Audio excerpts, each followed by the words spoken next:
data, to transmit the data. Okay, when to feedback the HARQ or not, because the UE received it in the 0, but for decoding we need time, right? For process it we need time.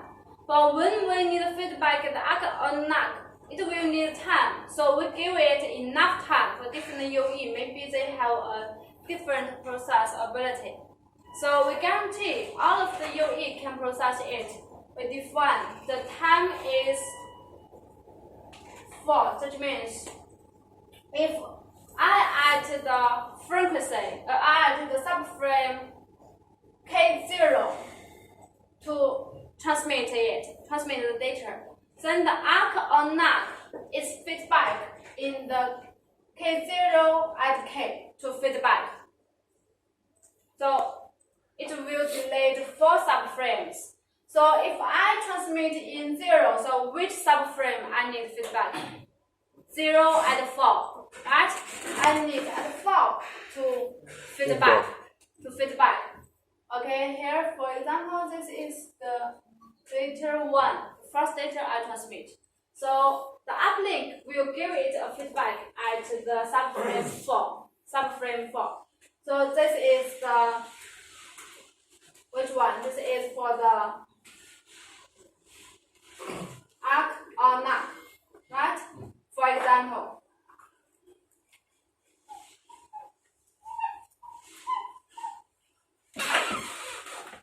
this is HARQ. For example, this is HARQ. So for the inode B at the subframe 4 to receive the HARQ, also the inode B need to decode it. It will have a time delay, right?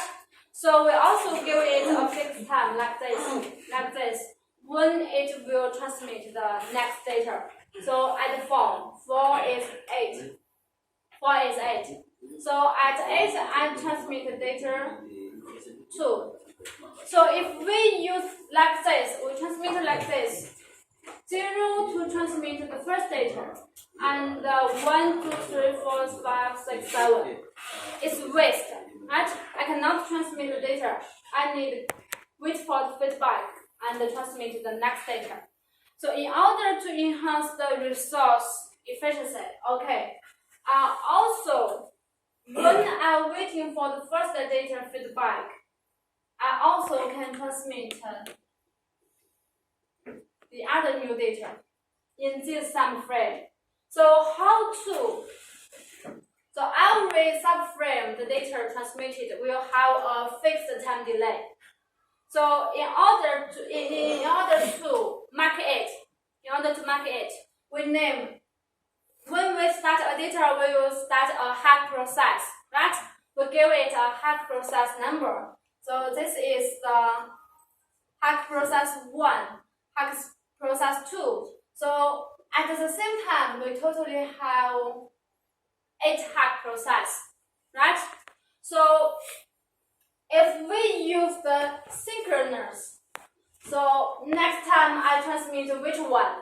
It's fixed, right? It's fixed. So you don't need add the HARQ process number because it's fixed. If I received this one, I will know it's HARQ process 3. If I receive this one, I will know it is the HARQ process 8. The UE can calculate it easier, right? So I don't need add the HARQ process. But for the asynchronous data, for synchronous is that the first data transmitted, I give it a feedback, and the new data is transmitted in the 8. But for non-synchronous, asynchronous is that if I feedback, for asynchronous, I feel HARQ or not, the data transmitted by the 8. So if the asynchronous is that, if I feedback or not,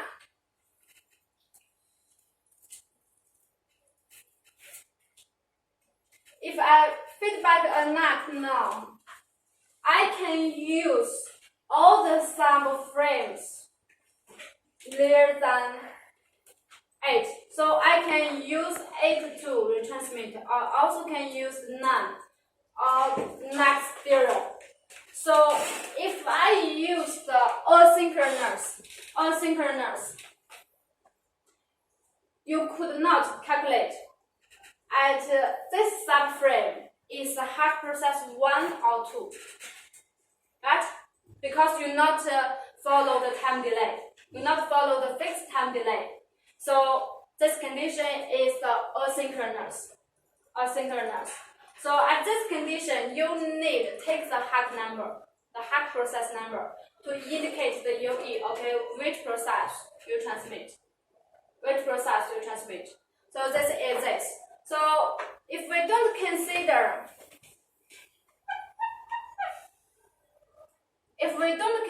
the asynchronous, we just consider the fixed time. That means from the first data I transmit to the next data I transmit, it totally can